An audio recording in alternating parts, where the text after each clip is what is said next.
Well, welcome to everyone here on our session.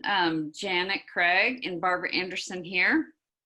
And what we're doing, we have a company called Destination Better, and we consult with primarily large companies, but also medium and small size companies on how to be more responsible socially and environmentally. And this is a time that has tested companies more than ever before.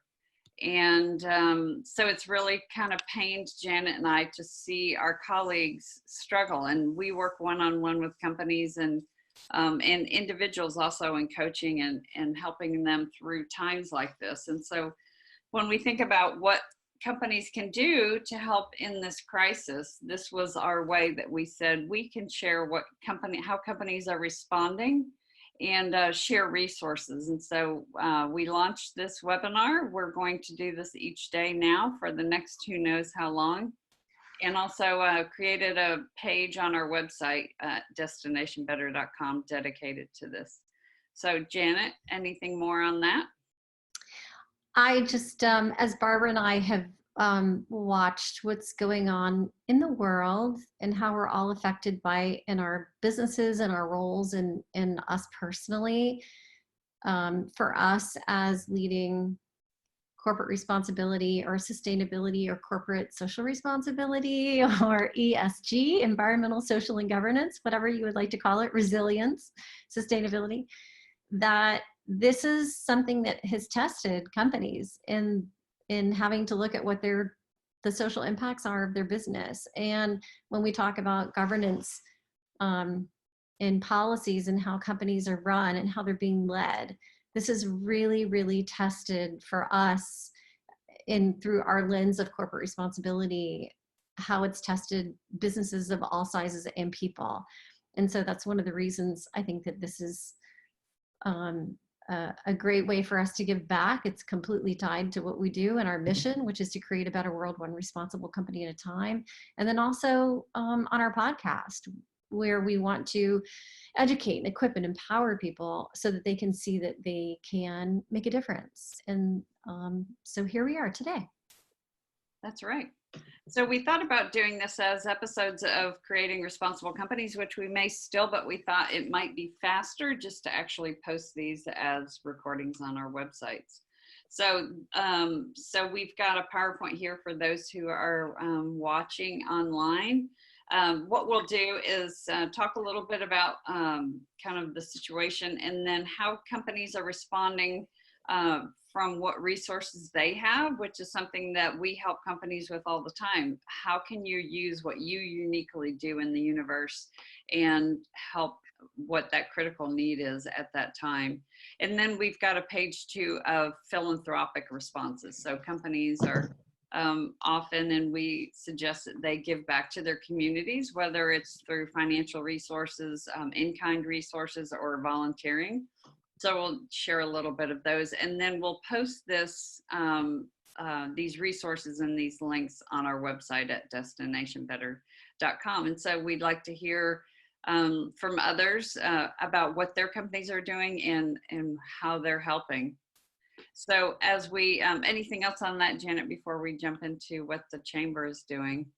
No, we're ready. I think we are going to also share some, in addition to the things that Barbara's getting ready to share, that we're going to share some additional information for things that are happening locally, because this isn't just about really big businesses, but I think you can take away some of the things that when we look at what some larger organizations are doing that maybe proportionately smaller, our small and medium businesses can take on the same things. Yep, I would agree. So this is one resource to that point, Janet, on the U.S. Chamber, where they actually are providing for business owners or managers resources for how to manage this in terms of their workforce. So their employees, how to keep them safe. And so this is more kind of from a communications standpoint. We've heard from some people who leadership have sent out kind of conflicting messages, work from home if you can, but if you can't, then don't. And so some people are like, I don't know where I fall in that. Does that mean I need to come in or not? And so they've got some actually downloadable resources that you can customize for your company as well. So this is something that's helpful, to Janet's point, for any size company. In terms of so the U.S. Chamber also has a nonprofit arm called the U.S. Chamber of Commerce Foundation, and they've got two things here. They are tracking what companies are doing to give back, and I would say from the perspective of what they do as a company, as well as their philanthropic outreach. So, for example, and this has probably, I think, like 3 or 4 dozen companies listed here and how they're responding. So one that maybe the one that I've heard the most and is 3M in terms of their medical products and what they're doing, working not only in terms of providing what they normally do day in, day out for their products, but also what they're doing philanthropically. And Barbara, I think one of the key takeaways as we go through these is to remind our listeners that the magic intersection happens between what a community needs and what you uniquely can provide. So we see that even on a local level in our restaurants and tourism industry, that they're having to do exactly that and rethink kind of what they're doing. Just like 3M is doing what they can uniquely provide. Yep. So, so we will share this link, and you can see companies are doing everything from donating millions of dollars to there's a beauty products company that's based in London, and they're keeping their doors open so that people can come in and wash their hands. And so each company is doing some different things that they're providing technology for students who are at home, like Zoom is giving for K through 12 this resource of an online platform for education, I think for the US, China, and I think France. A lot of companies are waiving fees. A lot of the telecommunications companies are saying that you don't have to, that they're waiving any data charges for overages for 60 days. So it's interesting to see from their business perspective how they're able to change. Some are doing some innovative things here, like even the restaurant Jimmy John's. So they're saying that if you put in the comments that they'll deliver however you want, you know, on the curb, by the front, by the shrub on the curb if you need to. So a lot of companies are citing here how they're working with the government in helping to come up with solutions. I think it's Ford Motor Company has opened their facilities to try to help make respirators in a short period of time. Kentucky Fried Chicken, partnering with a nonprofit organization to provide meals in backpacks. So you can see the list kind of goes on and on in terms of Kroger providing food for the food banks. So, and some companies are just giving money. For example, like L'Oreal here has, is what they're doing, and this Las Vegas Sands. Lowe's, I thought this was an enormous commitment here, $25 million for frontline medical professionals. So really citing those who are maybe are at most at risk. And this is the one that I referenced earlier, this Lush Cosmetics, to come in and wash their hands. So we'll share this link. Anything else on that list, Janet, or that comes to your mind? The only thing that comes to my mind is I hope that when and while people haven't generally looked into what companies actually do to be socially responsible, now they can see it. And I hope they continue to look for it, because I think this is a testament to the fact that people do step up. Yep. So that's an excellent resource. LinkedIn is also doing a really great job about keeping up with what companies are doing. And we would encourage anyone listening and they know that their company is doing something, it's a great opportunity to share that with these lists to make sure that you're included and getting credit for what you are doing. And And we always say that whatever companies are doing should add value to the business. And so this is one way. It's kind of a return, if you will, for what companies are doing. So this list that LinkedIn has done a good job of keeping up with, they cite here 3M and what they're doing in terms of the masks. But you can see here that banks are waiving fees. Yelp is providing free advertising for small businesses. Companies like Target and I think Dollar General and some others are giving workers bonuses, and Campbell Soup Company we saw was doing that as well. Google's helping in terms of information and sharing as a technology resource. Zoom, as we said earlier, they're giving away their video conference, which we found out as a company needing service that they're like, we were number 300 and something in the queue, but go Zoom. We've always been big champions and fans of Zoom. Walmart's doing its part in terms of responding, I think, with also with food.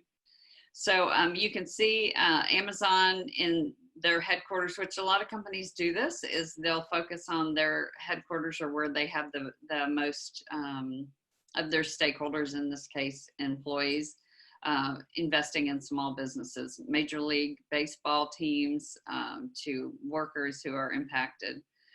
So, so the list goes on, but it's really a great, it's a great way for companies to engage. And then I love this one is a lot of companies are donating food to employees on the front lines in the hospitals, first responders. So that's also a great way.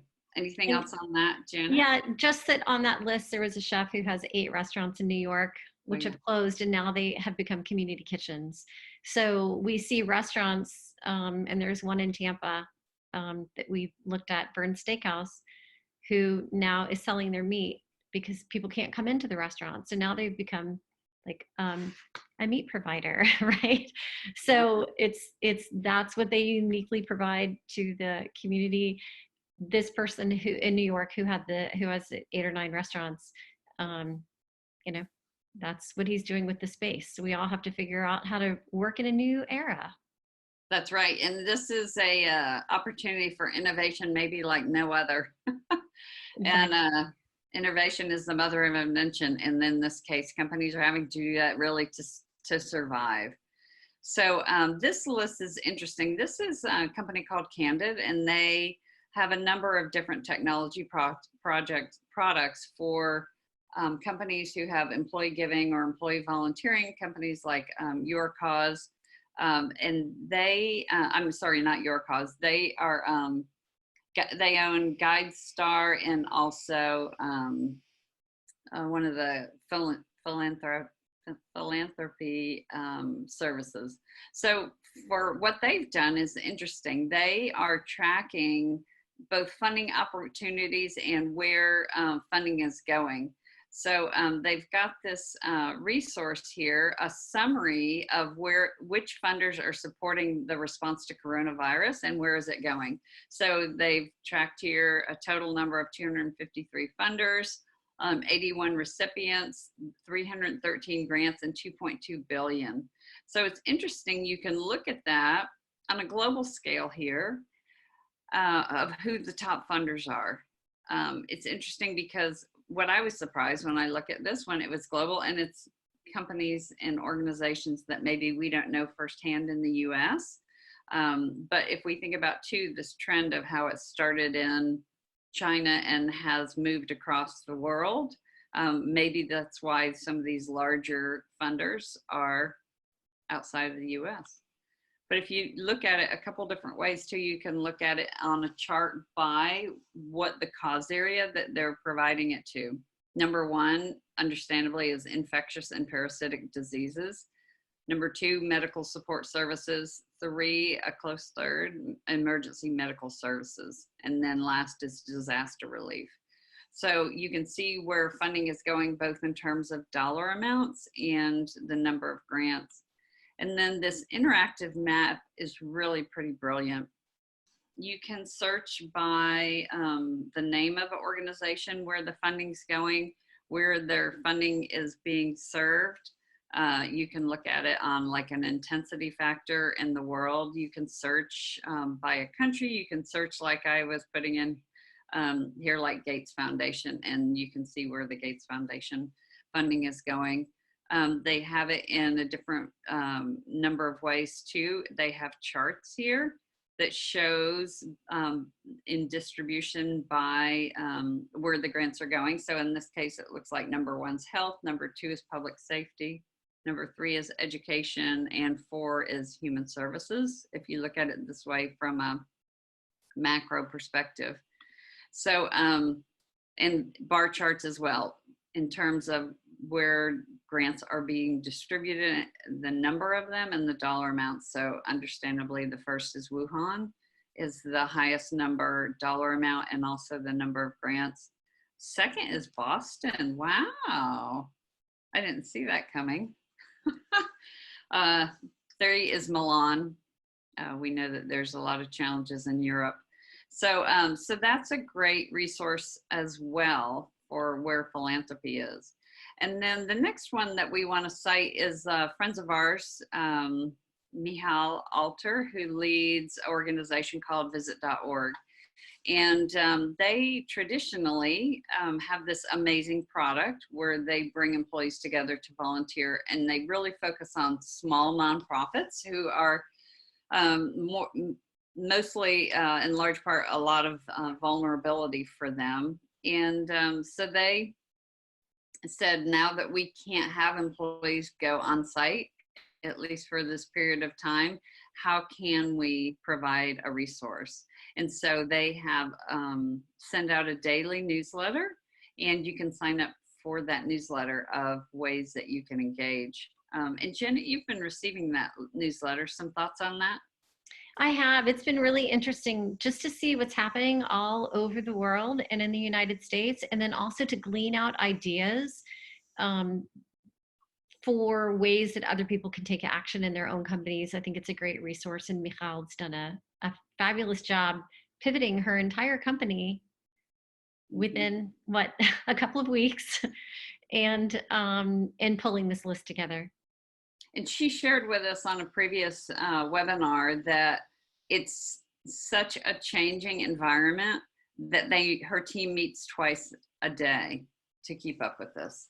Yeah. So I think it's one of those times that business leaders and nonprofits are really having to turn on a dime, as the saying goes. And she had remarked that every 24 hours brings something different. So when people say, oh, my company's nimble, her company's being nimble to the extreme. Yep. And they also see some hope. They see in the countries that they work with around the world where things are starting to lighten up. So there is, I think that's how they close each of the emails, isn't it? There's light at the end of the tunnel or something along that line. And then lastly, in terms of resources, especially for small and medium-sized companies, that the government is providing resources, the Small Business Administration is, there's grants out there. Each of the links that we have shown here and will provide on our website are such that people can apply as well for these resources. So they're posting what the grants are or what companies are doing, but also how you can tap into that. So hats off to these aggregators of information. And also on the local basis that there's resources. And do you want to say something? We love our community here in St. Petersburg, Florida, about what the local chamber's doing, Janet? Yeah, our local chamber, which is the St. Pete Area Chamber of Commerce, has had to completely change in everything, 100%. And so have many chambers around the United States. We just happen to be very involved with our local chamber. They did a great job sending out a newsletter that is about sustainability and resiliency through COVID-19, which clearly outlined that all their programs are going online. They have launched a job site called Become St. Pete, so that if there are jobs out there that are available, employers can post those jobs. It's in partnership with the EDC in St. Pete. And they've just done a really great job in communicating and providing some really great resources and ideas for how other companies and examples of how our other local companies are kind of pivoting and becoming something a little bit new, like the breweries and some of our local distilleries making hand sanitizer, like Three Daughters started making hand sanitizer and then started teaching other breweries and distilleries how to make hand sanitizer. And then just the different ways that our restaurants are reacting and changing, because we're based in St. Petersburg and this is a very high tourist season for us. And so this is impacting our local businesses like you wouldn't believe. So they had like a takeout day, and they're just sharing a lot of information in a really great way. So hats off to our local chamber for really stepping up to the plate. Yep, they are a great chamber, and we applaud them being so nimble.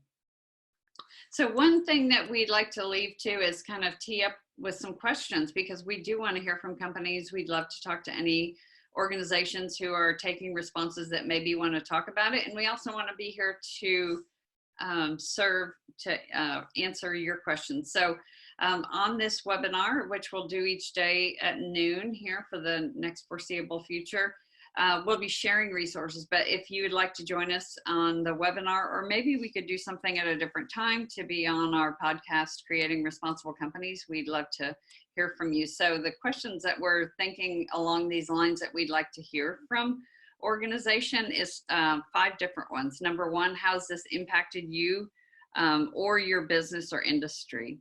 One that we know, Janet and I, in terms of the food industry and the way the farmers and ranchers are having to respond. That's certainly one. If you think about what was a market where a large percentage, I'm going to go out on a limb and say about 40% of people eat out at meals. Now those are going to the grocery store. So how can, overnight farmers and ranchers and retailers and producers all rechannel that distribution really overnight has been a huge challenge. And we know we've all kind of had some experiences or heard some experiences with grocery stores, but they're doing their best. And so how are companies responding from that perspective? Janet, you want to go through the next few questions? Yeah, sure. And I would like to also just preface the rest of them by saying that whoever would like to join us, we'd love to. I think one of the most important things we can do right now is communicate. And Barbara jokes sometimes that she's an over communicator, but we need to over communicate right now. People don't understand what big supply chains look like. They just know that they go to a store or they have a need and they don't understand why it can't be met. And so if we can help explain that, maybe the world will be nicer to each other at this time. So a couple of the other questions we'd like to know is, what do the next 30 to 60 days look like for you and your business? What opportunities do you see during this time? That's when we really start talking about innovation being the mother of all invention. We've seen some pretty cool, innovative things happening already. And how can you use your existing infrastructure to meet community needs? Number 4, what do you need help with? I think this is really important. We can talk about what we can provide, but sometimes we're afraid to ask for help. And now is the time to ask for help. What do you need help with? Because that magic intersection of number 3, the opportunities you can provide, and number 4, what you need help with, we're probably going to see some people matching up that have never even met each other, that now they can help each other out and get through this crisis. And then number 5, what have you learned that would help others? It could be like that Three Daughters example that we just talked about. They figured out how to make hand sanitizer at a brewery, and they immediately started reaching out to their other colleagues in the business to teach them how to do that. How have you quickly trained your staff to deal with takeout orders because now people aren't coming into your restaurant? Or how our chamber turned on a dime to completely change all of their programming. So whatever those things are that you think other people can learn from, we'd love to highlight them and really use this as a platform for people to come together and quickly learn from each other. Thank you for that. Yes, we would. So, as Janet indicated earlier, our company mission is to make the world a better place, one responsible company at a time. And so, this is something that we love to talk about, as you can tell. We'd love to have you contact us on our website at destinationbetter.com. We'll be posting these resources there, and we welcome your comments, your questions, your ideas. And we will be here each day at noon Eastern time. So we'll be sharing this as well. Any closing thoughts, Janet? That's it. But Barbara and I, you can see that picture is of us in our podcast studio, and you can see that we are not in our podcast studio right now. So, like many others, we're bending and being as nimble as we possibly can. And we just we hope that you'll engage with us and help others and help yourself. That's right. So until tomorrow, and we'll share this video online as well. So thank you so much for joining us today, and we'll be here tomorrow to share some other resources.